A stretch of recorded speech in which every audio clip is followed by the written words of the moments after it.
अस्सलाम वालेकुम नादरीन, आप यूट्यूब चैनल देख रहे हैं। मैं इमरान खान हूँ। अहम खबरें आपके साथ शेयर करते हैं, लेकिन सबसे पहले इमरान खान साहब ने मुबारकबाद दी है नए आने वाले आर्मी चीफ को और chairman joint chief of the staff को। इमरान खान साहब ने कैसे कहा और क्या कहा जरा ये सुने। लेकिन अच्छी बात और अलग बात यह है कि इमरान खान साहब ने कायदे आजम मोहम्मद अली जिन्ना, जो हम सबके कायद हैं और पूरे पाकिस्तान के मुत्तफिक का लीडर हैं, कायदे आजम मोहम्मद अली जिन्ना का जो एक खिताब था, जो उनके अल्फाज थे, वो साथ में शेयर किए पाकिस्तान की अफवाज के लिए, और ये बड़ा जबरदस्त है। इमरान खान साहब ने कहा कि chairman joint chief of the staff committee और चीफ ऑफ आर्मी स्टाफ के मनसब संभालने पर जनरल साहिल शमशाद मिर्जा और जनरल सैयद आसिम मुनीर को मुबारकबाद पेश करता हूँ। उम्मीद है कि नई अस्करी क़यादत मिल्लत और रियासत के माबैन गुज़िश्ता 8 माह में जन्म लेने वाले एतमाद के फुकदान के खात्मे की सबील करेगी और कुव्वत रियासत अवाम ही से कशीद की जाती है, यानी अवाम से ही जो है वो ताकत होती है रियासत की। फिर इमरान खान साहब ने कायदे-ए-आज़म मोहम्मद अली जिन्ना के जो अल्फाज ट्वीट किए अंग्रेजी में, लेकिन मैं आपको पढ़ के सुनाता हूँ उनका तर्जुमा। कायदे-ए-आज़म मोहम्मद अली जिन्ना ने फरमाया था कि मत भूलें कि मुसल्लह अफवाज कौम की मुलाजिम है। आप कौम की पॉलिसी नहीं बनाते, पॉलिसियां बनाना सिविलियंस का काम है और आप वही काम करें जो आपके सपुर्द किया गया हो। कायदे आज़म के अल्फाज हैं, जरा मैं ऊंची बोल रहा हूं ताकि अगर किसी कान में मैल है तो वो जरा मैल निकाल के सुन ले अच्छी तरह। फिर दोबारा सुनाता हूं कायदे आज़म मोहम्मद अली जिन्ना ने क्या कहा था। उन्होंने कहा था कि मत भूलें, वैसे आप में से सबके दफातर में उनकी तस्वीर लगी हुई होती है, तो इसलिए जरा उनकी तरफ देखें और गौर से मेरे अल्फाज सुने और सोचें कि कायदे आज़म मोहम्मद अली जिन्ना ने यह कहा था कि मत भूलें कि मुसल्लह अफवाज कौम की मुलाजिम है। आप कौम की पॉलिसी नहीं बनाते, पॉलिसियां बनाना सिविलियंस का काम है और आप वही काम करें जो आपके सपुर्द किया गया हो, ये आपकी ड्यूटी लगाई गई हो। तो ये एक अच्छी बात है कि इमरान खान साहब ने किया, उसके ऊपर उनको कायम रहना होगा। इमरान खान साहब ने बहुत कुछ सीखा है इस रिजीम चेंज ऑपरेशन के बाद। कम से कम ये तो सीखा है कि एस्टेब्लिशमेंट के कब्जे से इस मुल्क को छुड़ाना है।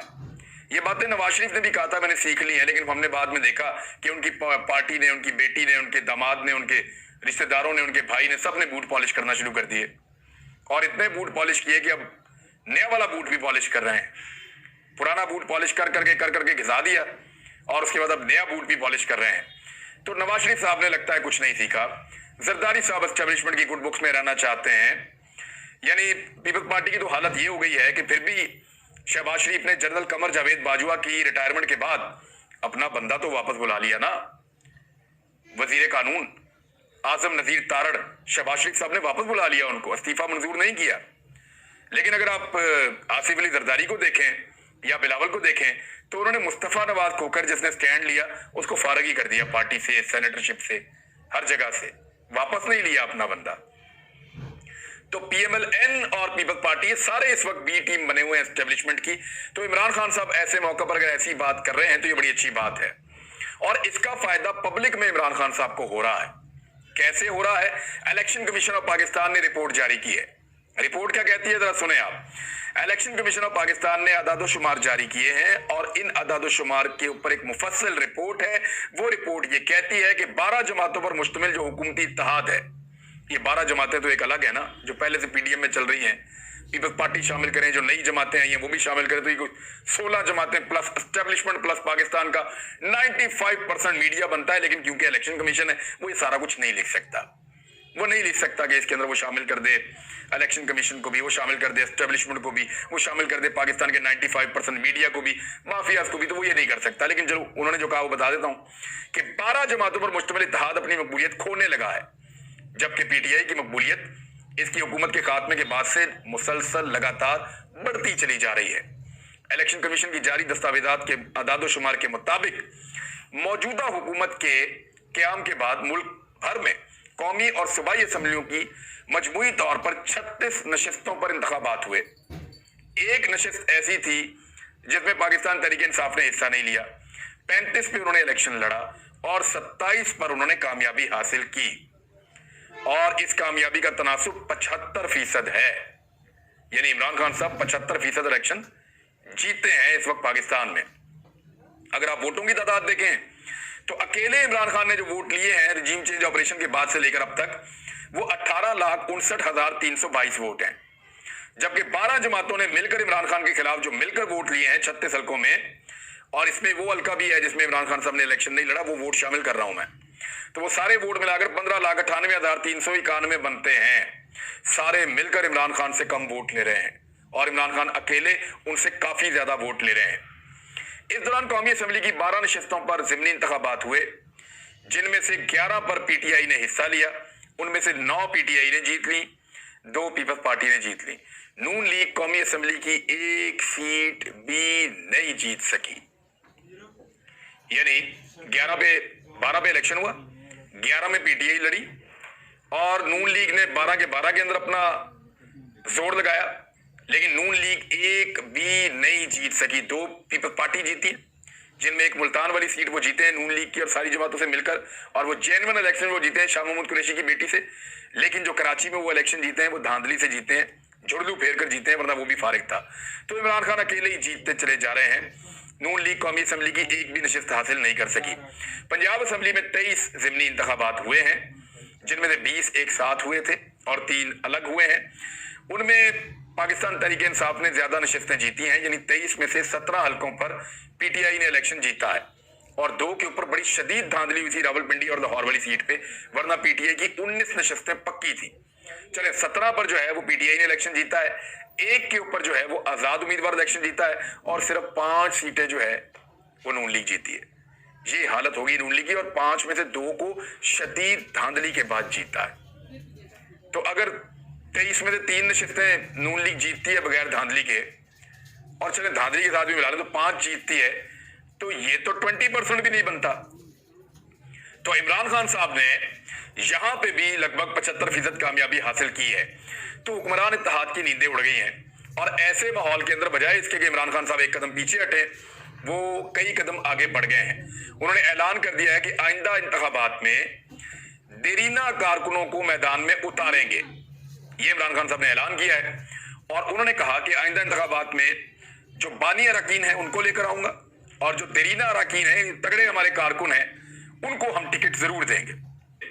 बोर्ड बनाने के लिए काम शुरू कर दिया है इमरान खान साहब ने। मिसाल के तौर पे आपके सामने मैं एक ट्वीट रख देता हूं, मुगीस अली जर्नलिस्ट है, उनका ट्वीट है।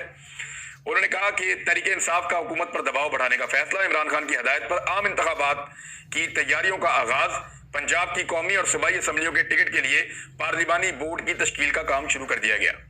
ये पीटीआई को ऑलरेडी पता है कि सूबे में और वफाक में किस किस को हमने टिकट देना है, तो पंजाब के ऊपर काम शुरू कर दिया है। केपी में उनका पहले ही बहुत काम हो चुका है, सिंध के अंदर उनको अभी काम करना होगा आने वाले दिनों में, लेकिन पंजाब और केपी की तैयारी अगर कर ली तो फिर ज्यादा आसान रहेगा सिंध में और बलूचिस्तान में जाकर इलेक्शन लड़ना। इस वक्त वाहिद लीडर इमरान खान है जो इस वक्त इलेक्शन की सोच रहे हैं और इलेक्शन की तैयारी कर रहे हैं। किसी और के दिमाग में अभी तक इलेक्शन आया भी नहीं। शहबाज शरीफ और कई मुल्जिमान जो है नैब के, मैंने आपको कल भी बताया था, आज भी बता देता हूँ, बहुत सारों के केसेस जो हैं वो खत्म हो गए हैं, लगातार खत्म होते चले जा रहे हैं। अदालत ने, लाहौर हाई कोर्ट ने ऑर्डर जारी कर दिया है कि 50 करोड़ से कम नैब केसेस में गिरफ्तार मुल्जिमान की रिहाई दे दी जाए। यानी जो 50 करोड़ से कम की जिसने करप्शन की है, 49 करोड़ की है, 48 करोड़ की है, उसको बिल्कुल पकड़ा नहीं जाएगा, उसको छूट होनी चाहिए, उसको छोड़ दिया जाएगा। जिसने इससे ज्यादा करप्शन की है उसको सिर्फ गिरफ्तार किया जाएगा। तो इसका फायदा बहुत सारे लोगों को पहुंचेगा और वो पहुंचना शुरू हो गया है। अदालत ने हुक्म दे दिया है कि ऐसे तमाम लोगों को जिनके ऊपर 50 करोड़ से कम की करप्शन है, नैब उनके केसेस नहीं सुन सकता, लिहाजा उनको छोड़ दिया जाए। अब कुछ और खबरें हैं वो आपको मैं बताता हूं। एक तो ये कि तहरीक अदम एतमाद और एतमाद का वोट, इन 2 ऑप्शंस को एक साथ इस्तेमाल करने का फैसला किया है पीडीएम ने। शहबाज शरीफ ने मदद मांगी है आसिफ अली जरदारी से। वैसे तो उनकी 7 सीटें हैं पंजाब में, कोई औकात नहीं है इस पॉलिटिकल पार्टी की, लेकिन इसके बावजूद आसिफ अली जरदारी आपको पता है खरीदो फरोख्त की दुनिया के माहिर हैं। कोशिश करेंगे और लोगों को खरीद लें, उनको लालच दें, खरीद लें कि बाहर सेटल कर दें, क्योंकि पाकिस्तान में तो अब कोई लोटा इलेक्शन लड़ नहीं सकेगा। जो लोगों ने दुर्गत बनानी है वो सबको नजर आ रही है। तो अब इसी सेटअप को कितना खींचा जा सकता है उसके ऊपर सारे काम कर रहे हैं, ताकि एनआरओ मुकम्मल हो जाए। कुछ ऐसा करें कि इमरान खान को एलिमिनेट कर दें, या उनको जान से मार दें, या उनको इलेक्शन से बाहर कर दें, कुछ भी करके। तो ऐसा प्लान किया जा रहा है। लेकिन एक मनसूबा इंसान बनाता है, एक अल्लाह रब्बुल इज्जत बनाते हैं। तो अल्लाह के मनसूबे के आगे किसी का मनसूबा ठहर नहीं सकता। ये एक अटल हकीकत है। अब इलेक्शन में तो जाना पड़ेगा और उसके लिए अगर ये तरीके दम एतमाद लेकर आते हैं तो 2 दिन के अंदर स्पीकर उड़ा के रख देंगे। वो कहेंगे ले आओ बंदे पूरे करो। तो आईनी तौर पे तरीके दम एतमाद में बंदे पूरे हो ही नहीं सकते जब तक कि परवेज इलाही अपने 10 बंदों को ये लिख कर ना कहे कि यार आप लोग मेरे खिलाफ वोट डाल दें। अगर परवेज इलाही ने अपने 10 बंदों को लिख कर ये कहा कि मेरे खिलाफ अदम एतमाद का वोट डाल दो तो फिर तो कामयाब हो जाएगी, अदरवाइज नहीं होगी। दूसरा तरीका क्या है, एतमाद का वोट लेने के लिए परवेज इलाही को कहें, अगर उन्होंने ले लिया तो फिर फारिग, अगर ना ले सके तो इलेक्शन होगा, फिर जीत जाएंगे, क्योंकि हमजा शहबाज के बाद तो बंदे पूरे हो ही नहीं सकते। तो ये बड़ा क्लियर हो चुका है। अब एक ही रास्ता और बचा है, या तो परवेज इलाही को ले जाएं किसी तरह खींच तान के, उनका अगला इलेक्शन फारग हो जाता है, वो भी मुश्किल नजर आता है, या फिर सुप्रीम कोर्ट ऑफ पाकिस्तान जो है वो अपना फैसला बदल दे, जिस फैसले में उन्होंने साफ कहा था कि जो भी फ्लोर क्रॉसिंग करेगा या अपनी पार्टी के हुक्म की खिलाफ वर्जी करेगा ना उसका वोट काउंट होगा और साथ ही साथ वो ना अहल भी हो जाएगा उस मुद्दत के लिए जिसके लिए वो इलेक्शन लड़के आया हुआ है। यानी बाद में जिमनी इलेक्शन तो लड़ सकता है, दोबारा आ सकता है, लेकिन लोटा बनने वाले का वोट कास्ट नहीं होगा। सबसे बड़ा फड्डा और प्रॉब्लम वो ये है, ये सुप्रीम कोर्ट ऑफ पाकिस्तान ने इसको तय कर दिया था। तो ये चीजें जो हैं, इसके बाद इमरान खान साहब फौरी तौर पे जिस तरह वो मांग रहे हैं कि फौरी तौर पे कमेटी बनाई जाए और उसके बाद जो है वो टिकट फाइनल किए जाएं, इसका मतलब है वो बहुत करीब पहुंच चुके हैं इलेक्शन के और 20 मार्च के आसपास कहीं पे आपका रमजान मुबारक शुरू होगा, उससे पहले कोशिश की जा रही है कि इलेक्शन हो जाए।